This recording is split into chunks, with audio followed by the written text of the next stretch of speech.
Os voy a presentar a todos. Empiezo por aquí, por mi derecha. He seguido el orden que aparece en el programa. Tenemos a Pedro Centeno Belver, profesor de Lengua y Literatura en el Colegio Aretella. Ha publicado poemas en distintas revistas y ha participado en programas de radio especializados en literatura. Es tutor del grupo de cuarto de la ESO. María Costa Esteban es enfermera y psicóloga aquí también en el Colegio Aretella. Sofía Doncel, psicóloga sanitaria y trabaja en la Escuela Terapéutica de Macla, que luego nos explica un poquito. Aurora García Moreno, psicóloga sanitaria, es responsable del Servicio Externo de Psicología del Colegio Aretella y además es psicóloga cabecera en la cadena COPE.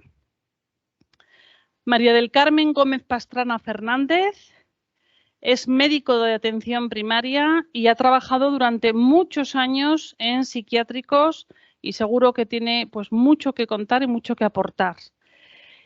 Ana Monereo es quitker, luego nos explicará este término tan bonito, que además suena estupendamente, pero aún más bonito es lo que lleva detrás. Pero también quiero decir que ha estado trabajando durante más de 25 años en el Museo del Prado como restauradora. Y a Alejandro Rodrigo, que es orientador familiar y es director del programa Concordia. Bueno, pues vamos a empezar. Tengo muchos temas y muchas preguntas, a ver si nos da tiempo a hablar, a hacerlas todas. Y vamos a intentar un poquito, pues eso, ser breves o intentar que todos podamos participar, ¿no? El confinamiento, empiezo, esta pregunta se la dirijo a Carmen, por supuesto puede contestar los que queráis. En principio esta pregunta había pensado para Carmen. El confinamiento nos protegió contra el virus, pero ha provocado una importante agresión psicológica en la población. ¿Qué efectos ha tenido y quiénes han sido los más afectados?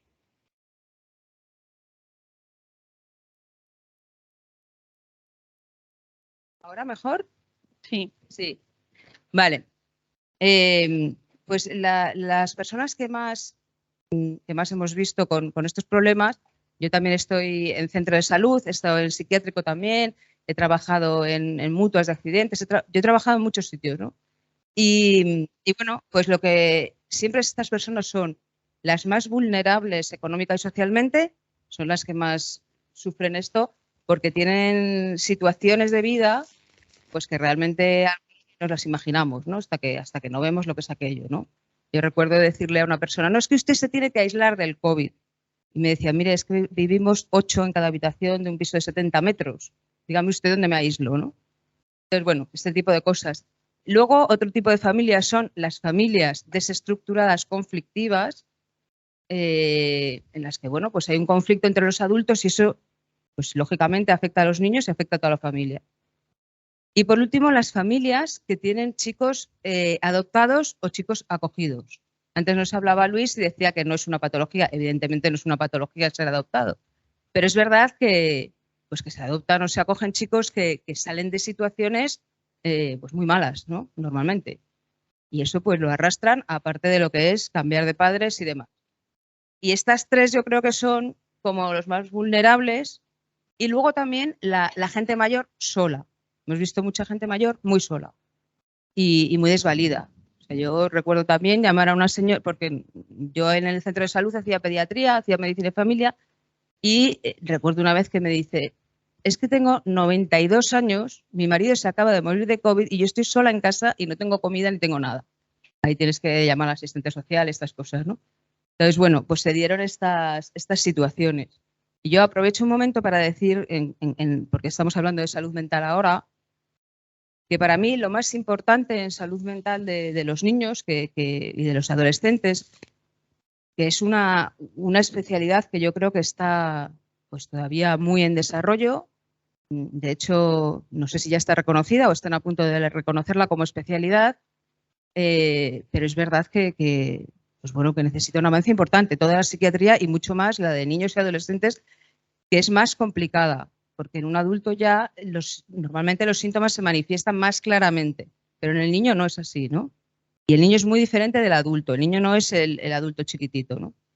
Y yo creo que lo principal es hacer un buen diagnóstico psiquiátrico. Entonces tenemos que diferenciar muy bien entre lo que es una patología psiquiátrica de verdad, lo que es una conducta adolescente explosiva o como la queramos llamar, pero que no es una enfermedad psiquiátrica, y lo que es los trastornos escolares que, por ejemplo, antes nos hablaba Luis de dislexias y todo este tipo de cosas, ¿no? Yo, luego, por ejemplo, en cuanto al uso de fármacos, yo no creo que se utilicen muchos fármacos ni que se utilicen pocos fármacos. Los fármacos que hay que hacer es utilizarlos bien. O sea, yo recuerdo una vez que se me quedó grabado, tuvimos una urgencia en el centro de una niña que convulsionaba y convulsionaba y no paraba de convulsionar y por fiebre, ¿no? Pero esto no es normal. Normalmente se le da su fármaco y reaccionan bien. Entonces, yo como aquello me superaba a mí y a los que estaban por allí, llamamos a 112 para que fuera trasladada al hospital y demás, ¿no? Y nosotros estábamos mirando las dosis de los fármacos que le poníamos, ¿no? Y llega al 112 y empieza a poner fármacos a toda pastilla. El apiretal junto con el ibuprofeno, con el no sé qué. Digo, pero bueno, si eso está contraindicado. Dice, ¿contraindicado de qué? Si la niña se te va a morir convulsionando. ¿Me explico? O sea, que en eso de mucho poco lo que hay que hacer es diagnosticar bien y tratar bien y saber delante de quién estamos, ¿no? Esto lo digo porque a mí en la consulta me llegan, por ejemplo, es que mi niña no come.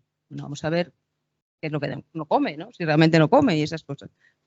Y luego, mucha patología mental de verdad, importante, seria, grave, que no está diagnosticada. Y aquí yo creo que pueden ayudar muchísimo los profesores y toda la gente que se relaciona con el chico. Porque los profesores tienen una ventaja y es que no solo ven un chico, sino que ven muchos, ¿no?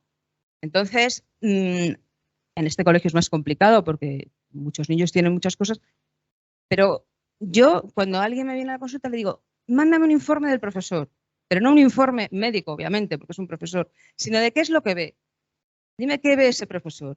Y si ese profesor me dice, pues veo que todos los niños en el colegio, en el patio se ponen a correr y este se queda en un rincón sin correr, por ejemplo, ¿no? Que es una tontería, pero bueno, quiero decir, lo que ellos ven diferente del resto de los chicos o que no se adapta en un momento dado a una situación o bueno, o que hace cosas que son de un niño más pequeño o al revés, o que está todo el rato con los adultos, sino que ese tipo de cosas que parecen que no tienen importancia, para mí, que yo normalmente actúo más como derivador hacia la psiquiatría, ¿no? Yo no soy psiquiatra, pero sí que tengo que distinguir entre estas tres partes que hablé antes, ¿no? Y yo creo que el profesor tiene esa ventaja y que puede hacer un informe muy sencillo, entre comillas, de que no es nada de que sea médico ni nada así, pero que es que está con el niño mucho rato y le ve. Y luego tiene otra visión distinta del padre, ¿no? Entonces, bueno, no me quiero ya enrollar más porque si no, aquí tengo muchas más cosas y luego salen las preguntas para todos. Ha sacado un tema muy interesante que luego además trataremos precisamente en esos rasgos o en esos signos que hay que detectar con anterioridad, por eso que hablaba Luis y que han hablado los ponentes anteriores, ¿no? Pilar y Marta también, de la prevención, es decir, vamos a darnos cuenta con tiempo para que no lleguemos a que el problema explote, ¿no? Pero eso lo vemos un poquito más adelante. Quería preguntarle a Aurora cuáles son las causas que están contribuyendo, Aurora, al aumento de los trastornos y las patologías mentales, porque le estamos echando demasiado la culpa a la pandemia. De hecho, ese es otro tema que también ha salido, ¿no? Algo que ya existía, ahora parece que está más agravado, pero ¿qué otros elementos influyen? Pues mira, se me escucha bien. Es una mezcla, no hay una causa, ¿sabes? Es una mezcla de determinados factores y siempre lo he sabido y como bien han dicho la doctora y de amalgama, incluso Luis, hay unos factores genéticos que siempre van a estar ahí, hay unos, depende también las experiencias que se hayan vivido, si ha habido abusos, si ha habido un proceso de una enfermedad, si ha habido un maltrato, también tiene mucho que ver si ha habido hereditarios, si ha habido personas de la familia que hayan tenido algún problema mental y sobre todo los problemas psicológicos, es decir, esas percepciones insanas, erróneas, que van a llevar a un manejo de y a una gestión de las emociones, pues un poco incorrecta, ¿no? Que va a llevar a esos sesgos luego en la manera de actuar. Y últimamente nos estamos encontrando en consulta, pues ahora hay mucho coach y muchas terapias alternativas que están muy bien. Y como yo siempre digo, cuando tenemos una herida, tenemos que curarla, tenemos que ver qué mecanismos están interfiriendo en que la conducta y la actitud de esa persona, de ese chico, de ese adolescente, están causando, ¿no?, esas conductas disruptivas. Entonces hay que tener mucho cuidado. Luego sí podremos poner la tirita de la mano de los profesionales de la salud mental, una vez que se ha detectado el problema, por un médico de atención primaria o por un pediatra, derivarlo a salud mental, donde hay psiquiatras, donde hay psicólogos, donde bueno, hay un equipo multidisciplinar que van a ayudar a detectar, a diagnosticar, como bien decía Carmen, el problema, y a partir de ahí ya podremos ir a los profesionales que cada uno crea o que compete. Sofía, tú trabajas en MACLA, que es un centro terapéutico donde me imagino que estáis pues viendo a diario afluencia de familias que llegarán desesperadas. Cuéntanos un poco cuáles son tu actividad en concreto allí, qué objetivos perseguís y sobre todo qué dificultades encontráis y cómo las abordáis. Son muchas cosas las que pregunto, el tiempo, pero intenta contarnos un poquito. Intento hacerlo breve porque la verdad lo que que necesites, por favor. Sí. Así. Bueno, pues MACLA nace desde la matriz de Mensalud, un hospital de día para adultos, en vista a una cantidad de demanda en población infanto-juvenil impresionante, junto al doctor Camplan y la Fundación Aprender. Y básicamente intentamos como que confluya en un mismo espacio el tratamiento terapéutico, ¿no? Pues en un equipo multidisciplinar, como bien comentáis, y además que haya un hueco para lo académico, porque lo académico en sí es muy terapéutico, en un momento en el que están formando la identidad, están como en un paso, ¿no? O sea, si al final olvidamos una parte académica, ¿cómo vamos a facilitar que vuelvan, ¿no?, a su entorno natural? Al final es donde tienen que estar. Entonces, pues eso, intentamos que confluyan en un mismo espacio pues todo este tratamiento. Es difícil en el sentido de que muchas veces, bueno, casi todas, la demanda, por ejemplo, pues no se sabe muy bien de dónde viene. Viene del psiquiatra, viene de la familia, viene del chico, coinciden, no coinciden. Entonces, pues bueno, la dificultad es, más que dificultad, es lo complejo, ¿no? Y que lo estamos consiguiendo y trabajamos con Aretella y con un montón de centros que al final, pues, al perseguir un objetivo común, pues se vuelve más fácil. Intentamos, pues eso, llegar a un mismo compromiso y entendernos. Entonces, pues bueno, en ello estamos poco a poco y empezando con muchas ganas y bueno, y recibiendo familias. Ana, cuéntanos en qué consiste Quickers y bueno, cómo surgió esta idea y qué puede ofrecer a las familias de adolescentes que estén pasando pues, por momentos muy difíciles. Bueno, yo quiero aquí, recordando las palabras de Luis I, esas tres patas sobre las que se apoyaba escuela, familia y profesionales, que luego se añade otra cuarta pata. Aquí solo puedo agradecer a todos los del mundo sanitario que tanto nos habéis ayudado en esta pandemia, a los educadores, pero yo quiero hablar aquí de las familias, yo como familia, ¿no? Además familia de un chico con muchos problemas de salud mental, ¿no? Hace 2 o 3 años iniciamos un proyecto de valorar y visibilizar toda esta gestión de las personas que justamente llevamos y gestionamos la empresa más compleja del mundo, nuestras familias. En ellas tenemos que tomar todos los días 1000 decisiones. ¿A qué psicólogo llevo a mi hijo? ¿Qué es lo que le pasa? ¿Qué zapatillas le compro para hacer deporte? ¿Dónde lo llevo de vacaciones? 1000 decisiones, entre las cuales están dificilísimas todas las de la salud mental. Eso ya es el colmo, pero están ahí, ¿no? Entonces resulta que por parte de la sociedad las familias no se ven ni se valoran y son esenciales, son un pilar gigante de esta sociedad. Entonces nosotros lo que hemos hecho además es ponerle un nombre a las personas que gestionan las familias, como lo seréis la mayoría de todos vosotros, ¿no? Le hemos puesto un nombre nuevo, se llama Quick-Care, que significa, viene de la raíz de cuidar y care de la velocidad a la que toma las decisiones. Totalmente transversales al día a día, es brutal. Entonces lo que queremos es que este proyecto visibilice y valore a las familias, a las personas que gestionan estas familias. Y como lo que no se nombra no se ve, pues por eso le hemos puesto el nombre de Quick-Care. Además hemos creado una plataforma justamente para que pueda recoger de forma anónima, porque aquí, como bien ha dicho Carolina o ha dicho Luis o habéis dicho vosotros, la cuarta pata, esa de las redes sociales, que es tremenda, que es brutal, ¿no? Es toda de show off. Soy como soy, qué guapo soy, lo mejor de mi vida, ¿no? Y sin embargo, ¿dónde se habla de la vida real? En las familias, ¿no? ¿Dónde se habla de la vida real? Entonces, para eso hemos creado una plataforma donde los quickers, todas las personas que gestionamos nuestras familias, hablamos de forma anónima para poder hablar de nuestra vida real, de lo que te pasa, de mi experiencia, que es un libro de conocimiento, de la tuya, que es otro libro de conocimiento. Yo pregunto lo que no sé y tú me vas a decir y compartir lo que sabes ya de esa experiencia. Además, en esta plataforma intervienen Quicker y Quicker y luego profesionales también para poder asesorar, ellos sí, bien documentados. A ellos se les ve la cara, nombre y apellidos. A los Quickers no, hablamos de forma anónima justamente, para no tener vergüenza de hablar de esa vida real, de esos problemas que tienes que se juntan de salud mental con la economía que cuesta ese psicólogo o con lo que sea. Todo esto que está relacionado, ¿no?, con la vida diaria de las familias. Así que yo aquí he hablado en nombre de los Quickers. Muy bien, muchas gracias. La siguiente pregunta os la dirijo a Carmen, a Sofía, Aurora, a Alejandro, que nos contéis un poco qué tipo de perfiles de familias llegan a vosotros, las edades, si son más niños, más niñas, qué edades son más complejas y cómo llegan y cómo os lo transmiten, cómo empezáis a trabajar con ellos.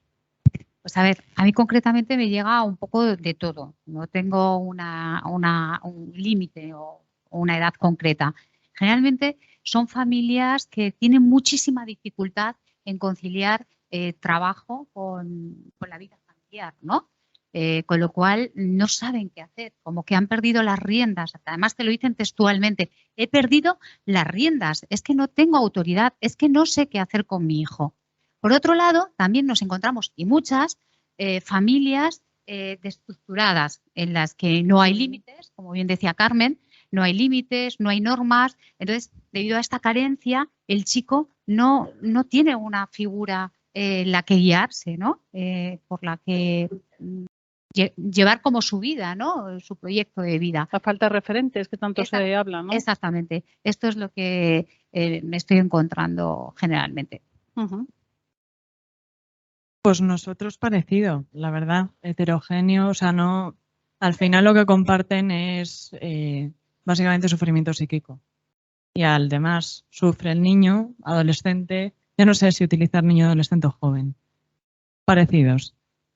Sufren aparte y la familia al ver sufrir sufre y el niño además ve que su familia sufre y sufre todavía más. Entonces, pues bueno, en sufrimiento al final yo creo que coincido en que hay como un pobre manejo de los límites, acaba confundiéndose muchísimo la diferencia entre una norma y un límite, ¿no? Que una cosa es una norma de casa, el límite es, a tu padre no se le falta el respeto porque es tu padre, ¿no? Tampoco tiene mucho más razonamiento. Entonces, pues ante eso, pues situaciones de simbiosis, mucha rigidez familiar y mucha incomprensión.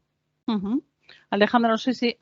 sí, un segundo. Por supuesto. Si me permites, no sé si ocurre también o también os ocurre a algunos en consulta, que hay muchas familias que están equivocando mucho lo de la libertad con el libertinaje, ¿no? De ahí, ¿verdad?, de esa carencia de límites o lo que tú decías, ¿no?, el error y no saber diferenciar.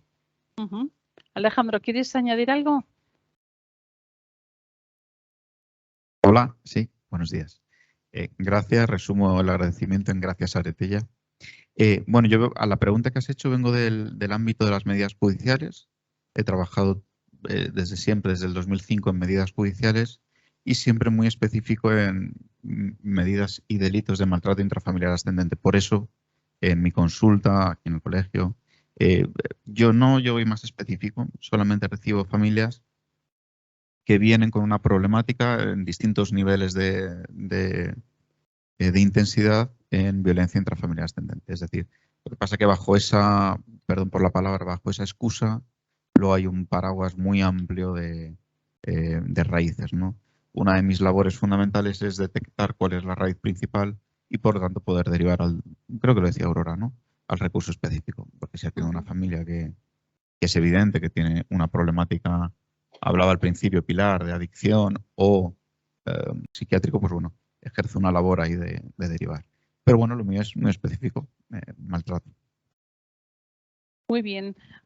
Pues vamos con María Costa, que es enfermera, además es psicóloga y bueno, trabaja aquí en el Colegio Aretella y me consta que son muchos niños los que pasan diariamente por su consulta y yo creo que en gran medida muchos son por dolencias, ahora nos lo va a contar ella, pero otros muchos es porque yo creo que tiene una capacidad de escucha extraordinaria, ¿no? Y entonces les hace sentir bien, sobre todo se sienten escuchados, que yo creo que es uno de los grandes problemas de los niños y de los adolescentes, esa falta de comunicación con los adultos, ¿no? María, cuéntanos cuáles son las patologías o las dolencias que llegan a tu consulta y qué problemas más complejos te encuentras cada día. Bueno, pues gracias, igual me uno a las gracias a todos. Y bueno, en la enfermería escolar nos encontramos consultas de todo tipo, desde las más leves como cura de heridas, contusiones, algunas valoraciones traumatológicas, pues esguinces, luxaciones que van rápidamente para el hospital. El seguimiento de patologías crónicas como pueden ser los niños diabéticos con epilepsia, las alergias alimenticias. Y luego sí que algunas situaciones más de urgencia, que por suerte no son muchas, pero que alguna vez nos toca correr y también de vez en cuando se dan. En cuanto a lo físico, eso, pero es verdad que en cuanto a lo psicológico, es verdad que muchas veces los niños bajan porque tienen crisis de ansiedad, a veces ellos somatizan esa afectación psicológica y bajan por un dolor de barriga, por un dolor de cabeza, que cuando vas tomando las constantes y vas razonando con ellos qué es lo que realmente sienten, pues finalmente acaban reconociendo que tienen cierto problema para regular una emoción, cierto conflicto, y por eso es muy importante el trabajo en conjunto tanto con gabinete como con estudio, los educadores sociales y los tutores, para poder trabajar todos en una misma línea.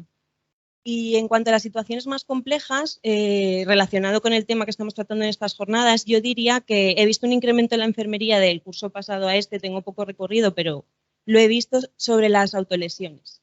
Y es verdad que es un tema que para mí es de lo más complejo, no por el abordaje de la herida, que al final es simplemente muchas veces desinfectar la herida y ya está, sino por cómo recibir al niño, al alumno en ese momento que tiene unos sentimientos súper contrarios, un sentimiento de culpa, de frustración, y también trasladar esa información a veces a los padres, que les surge ese sentimiento también de culpa, de no entender si en casa estaba perfectamente por la mañana y en el colegio cómo ha podido hacer esto. Y esas serían las situaciones que yo considero más complicadas. Muy bien, muchas gracias. Bueno, tenemos a Pedro, que él es profesor de lengua en las etapas de mayores, de secundaria, es tutor. La figura del tutor en Aretella es una figura absolutamente indispensable, clave, porque aglutina mucho, además de dar clase al grupo del que es tutor. Todos los tutores tienen una relación, por lo menos aquí en el colegio, en este colegio que es del que puedo hablar, pero la comunicación con los alumnos, con todos los alumnos de la clase es muy fluida, es muy cercana y se adentran un poco en la problemática o en las necesidades que tiene cada uno, ¿no? Pero Pedro, concrétanos un poquito cuáles son esas señales de alarma que nos deben poner en marcha para solicitar ayuda y qué puede hacer el tutor de esos niños y adolescentes que son más vulnerables. Bueno, muchas gracias en primer lugar. En principio, cuando hablamos, bueno, la pregunta realmente tendría como dos partes, ya la ha señalado antes Luis, que son las de detección temprana, prevención, y las de acción luego en el entorno encaminadas a reinsertar o a reorientar un poquito la situación. En cuanto a la detección, creo que es fundamental entender que hay tantas posibilidades de expresión de la necesidad de ayuda por parte del niño como propios niños. Es decir, puede venir dada de 1000 maneras diferentes. En algunas ocasiones el niño te lo va a verbalizar, en otras no va a ser capaz de verbalizarlo, en otras vas a tener que entender tú que necesita algún tipo de ayuda, de manera que es fundamental el trabajo diario y el trabajo constante con ellos en un mayor conocimiento de los mismos. La principal herramienta que tenemos para esto van a ser las emociones, ¿no? Esa forma de articular su vivencia diaria, su realidad su vivencia de la realidad hacia su propia expresión es la que te va a permitir de alguna manera evaluar si esa reacción es acorde con algo que entendemos más o menos como normal o si precisa algún tipo de atención añadida. Dentro de este contexto de niños que pueden pedir ayuda, también tenemos que entender que hay niños que quieren pedir ayuda pero no saben pedir ayuda. A mí hace algún tiempo recuerdo que tenía un muchacho que me decía, profe, estoy hecho polvo. Bueno, ¿qué es lo que te pasa? Y dice, es que no sé, digo, pero por algo vendrá sentirte mal, por algo vendrá.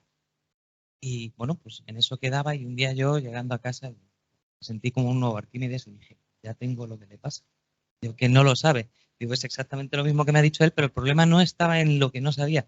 No es que no supiera el origen, sino que no sabía identificar cuál era su dolor, cuál era su malestar. Es decir, estaba hecho polvo, pero ese hecho polvo no es... no sabía si es miedo, no sabía darle el nombre a la emoción. Una vez que le das el nombre a la emoción, puedes buscar el origen de la misma. Si no sabes exactamente cuál es, por tanto, no puedes. Dentro de esta localización, una vez que tenemos más o menos identificada la necesidad de ayuda, sí que es preciso pues insistir con los propios niños, sabiendo que además ellos mismos suelen tener una tendencia a cohibirse, ¿no? Ayer, precisamente hablando sobre la asertividad con mi tutoría, les preguntaba, digo, bueno, ¿a vosotros os gusta comunicar las emociones? Y la respuesta inicial fue no. ¿Por qué era que no? Porque la asociación inmediata es a las emociones que emociones las negativas. Y por tanto, la principal idea que te dicen es no nos gusta hablar, no nos gusta que nos pase. ¿Y por qué? Pues es que luego nos van a criticar por ello. Pero cuando son positivas las emociones, ¿os gusta comunicarlas? Sí, entonces sí. Entonces, ¿cuál es el sentido de esto? Tú no comunicas cuando necesitas algo, pero cuando no lo necesitas sí que lo comunicas. Con este tipo de elementos forman parte también de nuestro día a día y forman parte también de de esta problemática que estamos teniendo. Y aquí llegamos al punto clave, que es la comunicación a la familia. La comunicación a la familia debe ser transparente, debe ser clara. Y si hay un problema, hay que decirlo.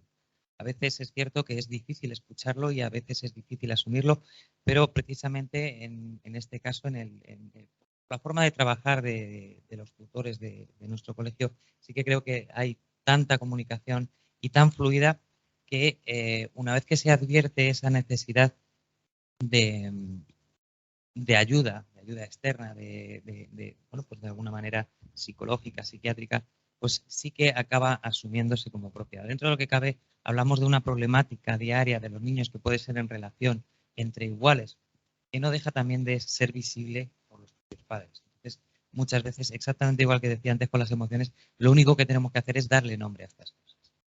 Y a partir de aquí, la labor del tutor necesariamente ha de ser también de acompañamiento. Ha de existir un acompañamiento a la familia en el sentido de no solo orientar y sigue tú caminando solo, sino de alguna manera que entiendan que hay una complicidad, un trabajo común, un esfuerzo mutuo, porque el fin propio de estas medidas, como el de la propia educación, es la persona, y en este caso el estudiante. Paro ya que... Muy bien, gracias, Pedro. Alejandro, a veces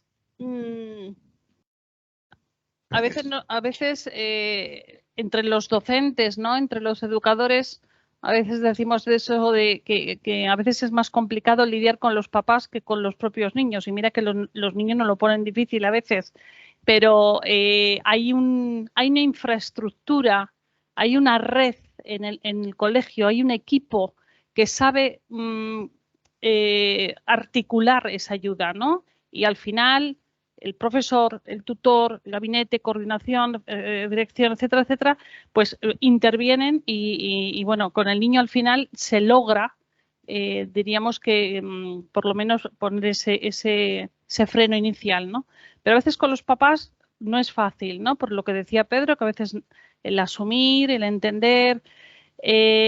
Dentro de los perfiles parentales que hay, están, bueno, hay mamás más controladoras, excesivamente protectoras, está el papá a lo mejor más distante, el que aparece poco por casa, pero cuando aparece, pues a lo mejor concede muchas de las cosas que por aquello de acercarse al chaval, a lo mejor no pone demasiados límites, en fin, hay muchas cosas ahí. Cuéntanos un poco cuáles son los perfiles más complejos y cómo se puede trabajar con ellos. Wow.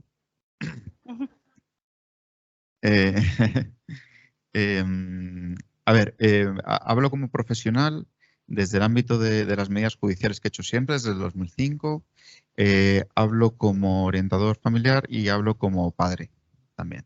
Recientemente he sido padre de mi segunda hija, que por Dios no tiene nada que ver con la primera. Entonces me ha desbancado toda la hipótesis que yo tenía establecida en mí, ¿no? De, bueno, esto de ser padre es A, B y C, que me funcionó con la primera, y esta segunda, la que quiero mucho, pero no es nada parecido. Esto yo creo que voy a intentar responder con un ejemplo, porque la parte teórica ya la ha dicho toda Pedro antes. Se trata de identificar, lo ha dicho ahí, ¿no? Lo estaba escuchando y digo, vaya, pues esto es lo que yo quería decir.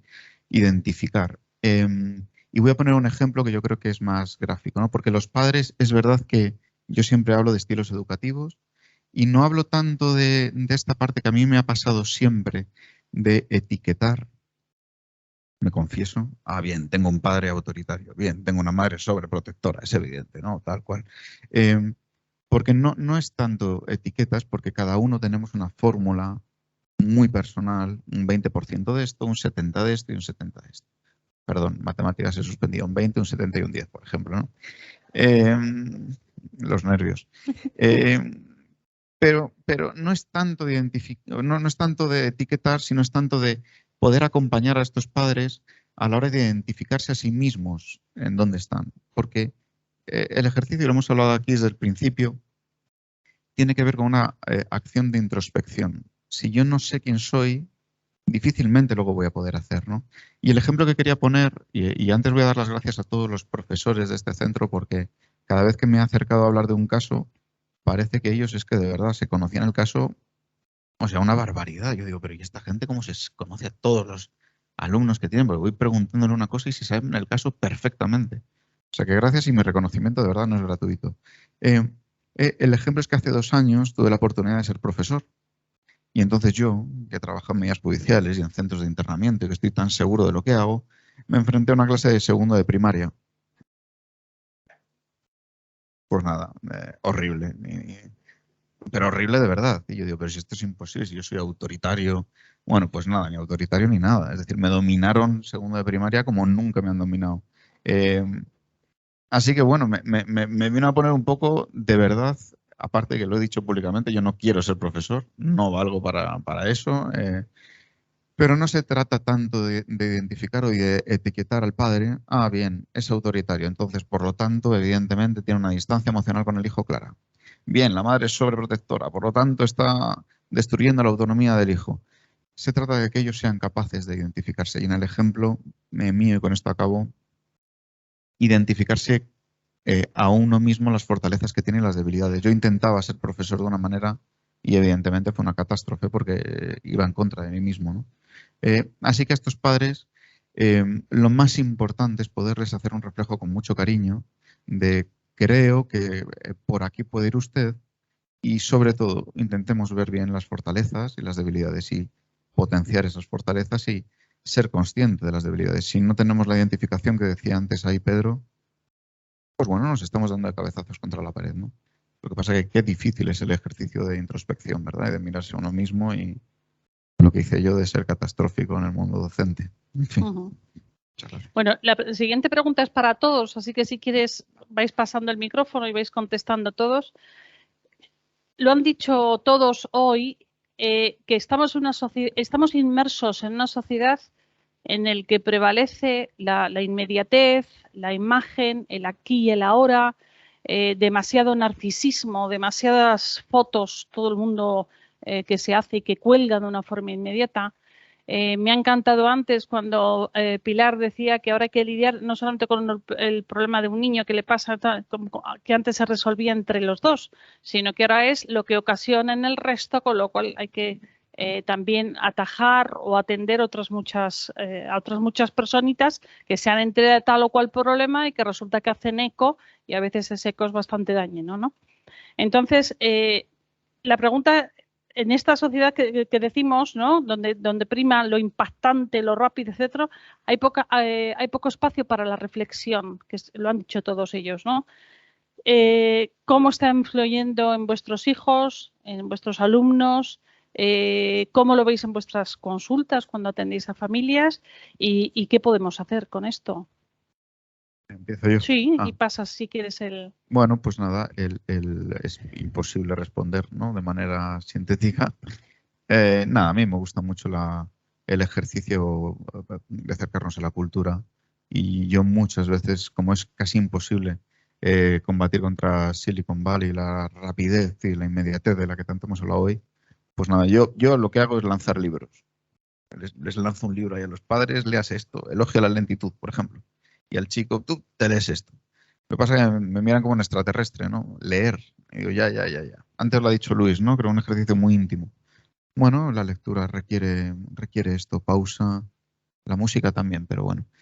Es muy difícil. Yo creo que estamos en una situación bastante compleja y yo cuando tengo una situación así, simplemente les tiro un libro. Bueno, yo como madre de familia, como Quaker, lo que intento, por lo menos en nuestra casa, es que de alguna manera algo de ocio sea atractivo.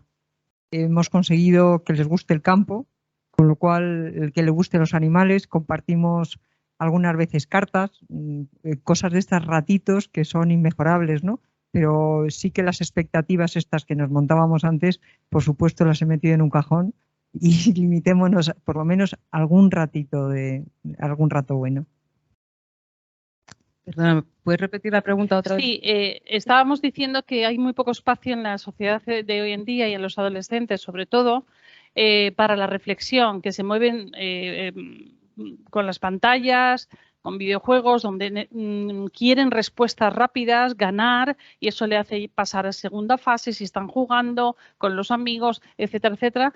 Y cómo podemos, desde nuestros ámbitos educativos, sanitarios, etcétera, cómo podemos trabajar el potenciar con los chavales el que sean más reflexivos, el que se paren, como decíamos antes, ¿no?, a aprender a vivir y a disfrutar de muchas cosas, como decía Pilar, de muchas cosas que son gratuitas y que realmente no cuestan nada, pero las valoramos poco. O sea, lo que yo veo con todo esto un poco es que nos cuesta mucho a todos dejar al niño en una situación en la que sea capaz de madurar. Es decir, en la que le sometamos, por decirlo así, ¿no?, al riesgo justo de que pueda avanzar y madurar, pero tampoco sometiéndole a un riesgo no razonable, ¿no? Más en los chicos que tenemos aquí entre nosotros en Aretella, pues que son problemáticos y demás, ¿no? Entonces, el dejar a un chico madurar por sí mismo le hace reflexionar, por mucho que esté metido en todas las redes que tú quieras. Que no digo que eso no influya y que no sea malísimo y todo lo que quieras, ¿no? Pero no sé, o sea, yo, por ejemplo, cosas así, pues yo le he dejado a mi hijo, por ejemplo, ir con una determinada cantidad de dinero a la calle, explicándole lo que es el dinero, tal y cual, y se lo ha gastado pues de la manera menos conveniente, ¿no? como corresponde al que no sabe qué es al principio. Bueno, pues como has venido sin dinero, mañana te vas a ir sin dinero, porque uno no puede llevarse X euros y volver sin nada porque sí. Entonces, ese tipo de cosas que, bueno, le estás sometiendo a un riesgo de que le roben, a un riesgo de, yo qué sé, ¿no? O el primer día que vuelve solo a casa o cuando utiliza el metro, pues es verdad que se puede influir por las redes y todas esas cosas, ¿no? Pero yo creo que estamos muchas veces como lo que llaman esto del papá helicóptero, ¿no? Que lo veo yo también en la consulta. O sea, que es que está encima del niño de tal manera que no hay forma humana de que ese niño...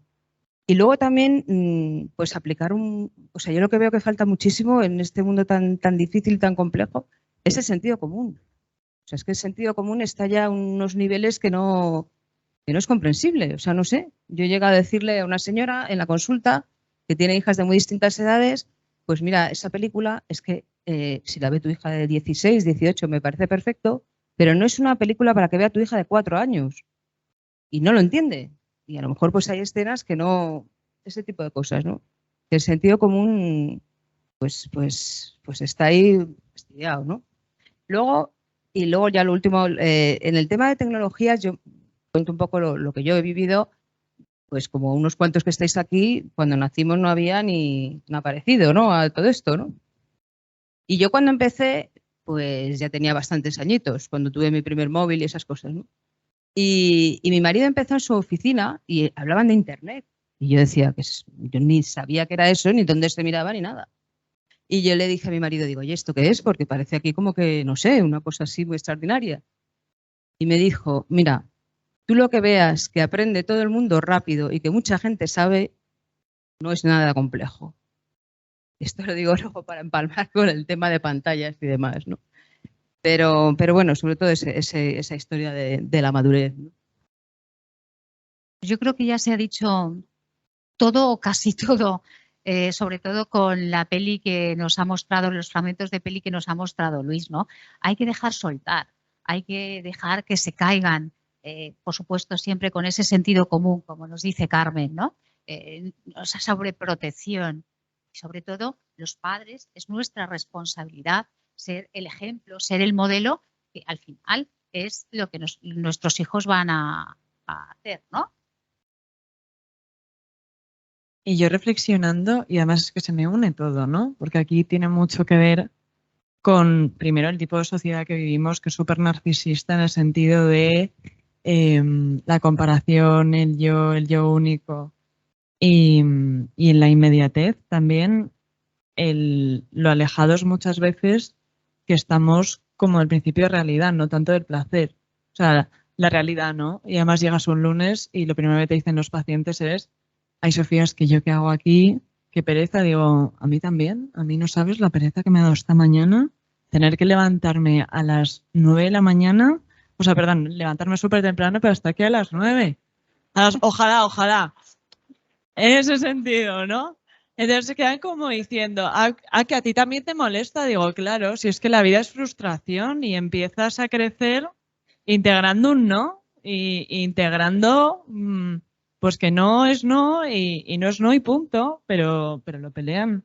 Y tampoco facilita el uso de pantallas porque favorece, ¿no?, esa inmediatez y como una vía rápida a posponer la tolerancia y la frustración, que crecer es frustrarse todo el rato, y yo creo que al final todos trabajamos en generarles como mini frustraciones, por así decirlo, ¿no? Pero bueno. María. Bueno, yo desde la enfermería, ejemplos prácticos son los paracetamoles instantáneos. O sea, unas peleas tremendas porque se toman un paracetamol y a los 5 minutos ya están otra vez en la enfermería, que no se les ha quitado el dolor de cabeza. Que le dé otra pastilla, que le dé otra cosa, porque tiene que ser completamente inmediato. Lo que se dilata les molesta. Entonces, intento jugar mucho con los espacios de tiempo. Espérate al recreo. Si en el recreo te sigo doliendo, hablamos. Saber esperar. Sí, el saber esperar. Pedro. Yo en mi caso, a propósito de la reflexión, a mí me viene a la mente uno de mis mejores poemas no escritos, que es que tiene, bueno, pues de alguna manera la imagen de un tintero y una pluma de las antiguas. Ese tiempo que tenemos desde que sumerges la pluma hasta que la llevas al papel ha desaparecido por completo. Pero además esa desaparición por completo que lleva incluso a cualquier tipo de comunicación inmediata tiene que resolverse en este momento, y además eso condiciona socialmente. Es decir, si no te responde la otra persona ese mensaje de WhatsApp o cualquier cosa, ya te condiciona tu forma de entender a la otra persona o de ver la propia relación.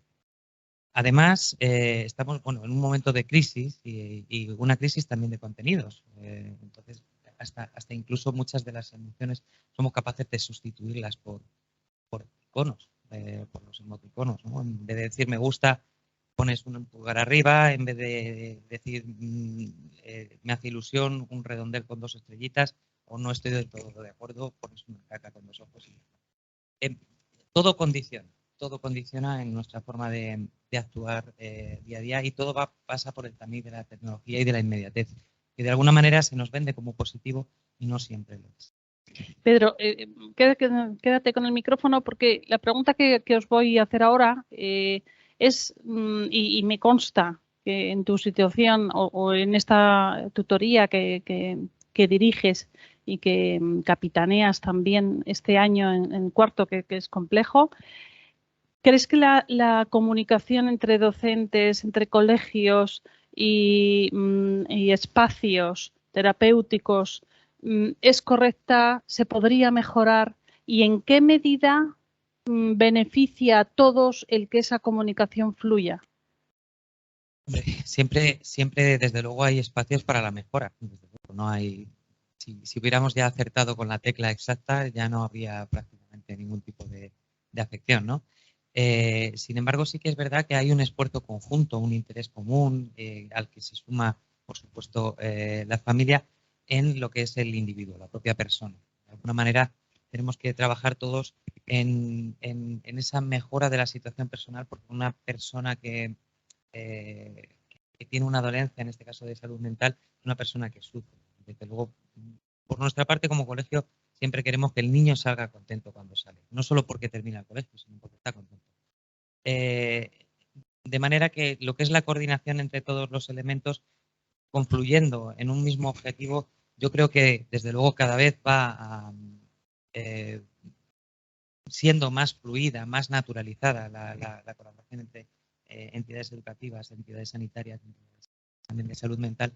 Cada vez se naturaliza más porque, bueno, pues de alguna manera hasta hace no tanto estaba como un poco estigmatizado el hecho de que hubiera algún tipo de dolencia psíquica. Pues a partir de estos momentos yo creo que ya de alguna manera vamos asimilando eso como una realidad y aceptando. María. Yo pienso que sí, al menos bajo mi experiencia, sí que se podría mejorar en algunos aspectos, y creo que se debe también a la propia estructura del sistema. La gran cantidad de trabajo a veces no nos permite abordar en el día más que lo que tienes que hacer tú, como para a veces comunicar a otros profesionales. Creo que sí se hace, pero pienso que quizás se podría hacer más, y que sería una valoración global del alumno, del paciente, es indispensable. Sofía. Hombre, desde luego, nosotros la verdad que estamos teniendo muy buena experiencia en ese sentido, y nos hemos encontrado a centros y a profesionales de la salud de referencia muy comprometidos, con una comunicación muy fluida. Lo que pasa es que ahí tiene que ser importante, sobre todo porque en el colegio es el entorno natural de un niño. Un niño tiene que estar en el colegio. No lo sanitario, ¿no? Lo terapéutico. Bueno, acompaña, pero no es el final. O sea, el niño tiene que hacer un recorrido hacia un entorno natural. La única autoridad, ¿no?, que existe en este país que pueda decir, oye, este niño no está para estudiar, es un informe médico, pero que no es permanente, ¿no? Y que en eso tenemos que abogar por la continuidad, y que sobre todo que es que en el cole sobre todo en un colegio, ¿no?, pues en el que hay ciertos recorridos al final donde de verdad le conocen, donde de verdad saben quién es, qué quiere, ¿no?, y donde más le van a poder acabar acompañando. Y pues sí, tendremos que seguir pensando la mejor manera para que mejore la comunicación. Pero yo creo que de momento están haciendo muchos avances y tengo mucha esperanza. Creo que la comunicación es fundamental porque nos lleva a a todos de la mano a la línea de un diagnóstico muy claro. Pero sí es cierto que hay una cierta carencia, como bien tú decías, a lo mejor a nivel de organización, ¿no? Que para los profesores muchas veces no son capaces de, pues como no son profesionales de la salud mental, pues para detectar cuando hay a lo mejor algún síntoma o algún signo de que hay un problema mental, ¿no? Y que se puede escapar. Entonces ahí yo creo que sí podría haber por parte de la estructura, del Estado, de no sé a quién competa, programas, ¿no? de formación para las organizaciones educativas. Yo creo que esto de la comunicación es algo fundamental y creo que, la verdad que yo creo que se han hecho avances desde luego, pero que estamos muy atrasados, empezando porque los españoles no somos nada de trabajar en equipo, por mucho que digan todo lo que sea y lo que quieras, pero aquí gana Nadal, gana Fernando Alonso, gana todo eso y quiero decirte que los de equipo como que menos, ¿no? Entonces, bueno...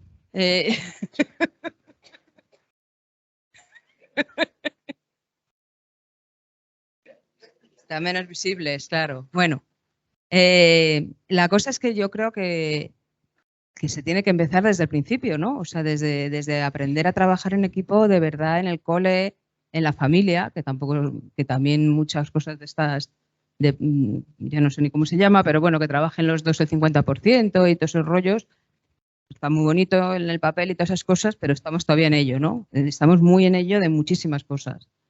Y en los centros de salud, por ejemplo, sí que se está intentando hacer un esfuerzo, pues eso, en que las reuniones sean comunes, que estemos los médicos, que estén las enfermeras, que estén los administrativos, que estén los asistentes sociales, vamos a los colegios, o sea, que sí que hay, pero que yo creo que, pues que hay que hacer un esfuerzo y que no hay figuras claras ni nadie que se encargue de eso, sino que más bien hay que crearlas.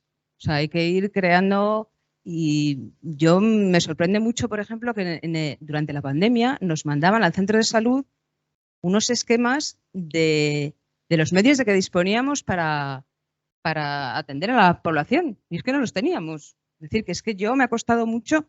Vamos, de hecho, yo cuando busqué el colegio de mis hijos me metí en internet y me miré todos los colegios de Madrid, todos, con sus características, con sus cosas. Y no es fácil, o sea, el moverte por la red de todo, de cómo buscar una discapacidad, pues no sé, de todas las necesidades que se tienen cualquier persona, pues no es nada fácil. Y creo que, pues lo que hablaba antes, ¿no? Que si yo pido a una mamá, oye, tráeme, o a un papá, tráeme el informe del colegio, o con qué personas habéis estado antes, qué diagnósticos les han hecho. El recoger todo eso a mí me ayuda bastante, la verdad, porque... O la visión de un psicólogo, que no es la misma que la de un psiquiatra, que no es la misma que la de un médico de familia, ¿no? Pues todas esas cosas. Y bueno, aprovecho aquí para decir un poco que se trató antes el tema de los padres. El tema de los padres, o sea, a mí sí me gustaría decir que muchas veces veo padres que se sienten culpables de lo que les pasa a sus hijos. Entonces, pues evidentemente que nadie es perfecto, por supuesto, y que tú puedes hacer un niño caprichoso, un niño sin límites, un niño sin todo lo que tú quieras. Pero nadie puede hacer, por mucho que se lo proponga, un niño esquizofrénico, un niño con trastorno antisocial, un niño con autismo, ni nada de eso. Al que le toca, le ha tocado. Y punto final. Entonces, bueno, con esto quiero decir también por lo que hablabais antes, ¿no? De relación profesor-alumno, digo profesor-padres, pues que a veces no es nada fácil. Porque enseguida estamos culpabilizando o al profesor porque ha hecho esto o lo otro o al padre porque ha hecho esto o lo otro. Y es que no hay culpas que valgan, es que el niño es así y ya está. Bueno, yo creo que la comunicación, como habéis dicho, es el punto esencial, pero que tiene que empezar por el gobierno, del gobierno para abajo. O sea, tienen que empujar el tema de la salud mental para concienciar a todo el mundo. Y que cuando tú sales, como yo salía con mi hijo de aquí al Colegio Aretella, del que he sentido siempre un apoyo y una profesionalidad alucinante, pues yo cuando salía de aquí con mi hijo, que salía feliz, yo solo tenía ganas de abrazarlo. Cuando yo llegaba a casa me encontraba con ese otro 50% que dices tú que no entendía nada de mi felicidad con el desastre del niño. Pero es que cuando sales a la calle te encuentras con que nadie entiende lo que le pasa a tu hijo, porque nadie sabe nada. Entonces, la comunicación no es solo del colegio con los profesionales, es que es la sociedad la que tiene que entender, porque si no, tú vives aislado y ese niño vive aislado. Entonces, bueno, pues vale, van como compartimentos estancos. Así que revolucionemos este mundo y que se conciencie de la salud mental.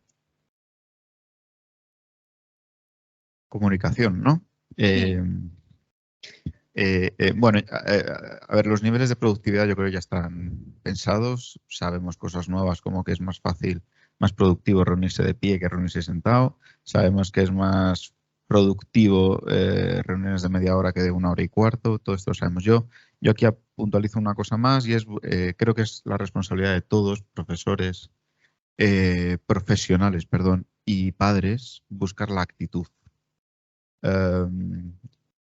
Bueno, va a parecer que peloteo mucho a Aretella, está bien, pero yo aquí veo actitud, es decir, somos responsables de unirnos, de buscar ayuda allá donde haya actitud, porque no es lo mismo, todos no tenemos, nadie tiene tiempo, yo no tengo tiempo, tú Cecilia tampoco tienes tiempo, y sin embargo me cruzo contigo y te digo, y es que tengo un caso, por favor, y entonces tú estás entrando en el otro y en 3 minutos al menos ha habido una comunicación que a mí me ha ayudado, ¿no?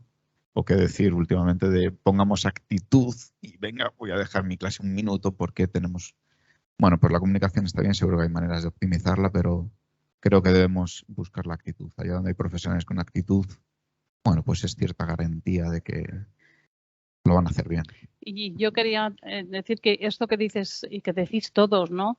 De esos minutos, aunque solo sean unos minutos o una conversación telefónica, yo creo que siempre es más productivo que, por ejemplo, un correo, ¿no? Hay profesionales de hospitales, de centros terapéuticos que intentan contactar con los profesores, con el equipo de un colegio a través de correo y a veces es difícil expresar por escrito todo lo que tienes que contar, porque esto que decía Luis antes también, y bueno, lo han dicho todos, es el lenguaje no verbal, es decir, es que tienes que contarle en primera persona lo que al niño le ha sucedido, lo que ha pasado antes o lo que ha pasado después, y eso infinitamente se hace de mejor manera si se están las dos personas presentes o es una conversación breve telefónica que si tienes que estar contando por correo, ¿no? Bueno, pues para terminar, que veo que son ya -5 y no me gustaría demorarnos, que estáis aquí resistiendo. Vosotros sí que tenéis resiliencia, que estáis aquí aguantando y no hay croquetas, como dice Luis. Bien, imaginaos, es una especie de juego. Imaginaos que tuviéramos que construir entre todos un manual de instrucciones, que sabemos que no funcionan para estas cosas. Ya sabemos de antemano que los manuales de instrucciones para que los niños funcionen bien y no tengan problemas y aprendan y respeten a sus compañeros, eso no existe. Pero vamos a pensar en un manual de instrucciones para sobrellevar la vida. Para sobreponernos ante los problemas. En definitiva, para sobrellevarse, para que cada uno nos sobrellevemos. ¿Qué incluiríais en ese manual de instrucciones? Sí, como queráis. Bueno, breve y conciso, lo que tantas veces me han dicho a mí en despacho los chicos y extensible extensible para sus padres y para sus centros educativos, amigos, novias, etc. Novios. Sí, Alejandro, normal que se lo hice pasar, pero no me abandonaron nunca. Manual de instrucciones, pues ya te lo pueden poner horrible esto, que ellos se guardan muy para el futuro el saber que sí, pero tú no me abandonaste. Lo intentaste todo, no lo conseguiste y seguiste buscando allá debajo de las piedras y fallaste y fallaste y fallaste y fallaste, pero de repente me quedo en la conciencia de que no me abandonaste. Esa es la pauta 1. Yo corroboro lo que dices, el amor perseverante pese a pese del día a día, perseverante. Y ahí está. Bueno, yo creo que pues un poco lo mismo que están diciendo, ¿no? Sobre todo el seguir trabajando, como decía Luis, con las manos manchadas y bueno, pues siempre al lado de ellos. No podemos hacer mucho más. que aplicar nuestros conocimientos que tengamos o las experiencias o lo que sea como también decía, pues estar con ellos tiempo, no solamente la calidad de esas cosas. Paciencia y aceptación, fundamental. Y que como nosotros, ya decía Albert Ellis, como nosotros interpretemos esa situación que nos esté ocurriendo o que esté ocurriendo a nuestros niños, así nos vamos a sentir. A ver, a mí esta me ha costado un montón pensarla, ¿eh? Y se parece un poco a lo que acabas de decir. Uno que es abandonar la omnipotencia de que se puede todo, que lo controlamos todo y aceptar que todos nos hacemos preguntas y que al final... Pero es que hasta los profesionales de la salud mental que vamos a terapia nos damos cuenta que ir a terapia es hacerte preguntas sin llegar a angustiarte, ¿no? De la manera con la que llegas. Asumir, ¿no? Que la angustia pasa y que hay que tolerarla poco a poco. Yo iba a decir un poco lo mismo, el respetarse, el escucharse y el apoyo social.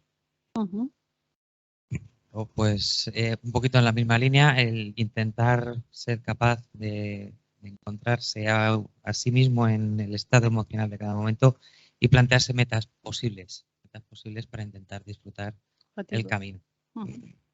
Pues nada más. Os doy las gracias a todos por participar en la mesa redonda. De verdad, ha sido un placer estar de nuevo con vosotros. Algunos ya os conocía, os conozco, y a otros que no os conocía, pues ha sido un placer. Gracias a todos los profesores que están aquí, a todos los asistentes. Gracias a Luis García, que es nuestro director, que por su organización de todas las jornadas, que año tras año lo hace con una vehemencia y con un cariño y con una ilusión que le pone, que tan pronto le estás viendo con los cables como le estás viendo en el patio recogiendo papeles que se han dejado los niños del bocadillo, como con el ordenador. Y gracias a Carolina Rodríguez por apoyarnos siempre y porque no se pierde ninguna y siempre asiste a ellas.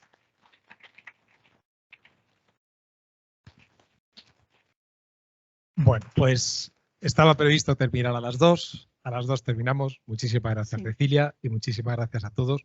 Y me ha gustado eso, alguien ha nombrado por ahí revolución, ¿no? Sí, esta reunión tenía un componente político.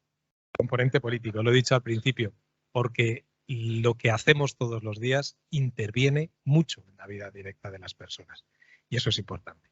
Terminamos pues con un agradecimiento que se materializa, ¿no? Porque hemos dicho antes, somos cuerpo, somos alma. Las gracias se materializan en algo. Y os hemos comprado a los participantes de la mesa redonda y a los ponentes un pequeñito detalle que os regalamos. Estamos en deuda con todos por vuestra asistencia, por vuestro compromiso, por vuestra paciencia, que lo habéis nombrado hace un ratito. Estamos a vuestra disposición. Encantado de veros. Esperamos veros pronto y a los profesores el lunes. Vale, pues, por dejarlo claro. Buenas tardes a todos y muchísimas gracias.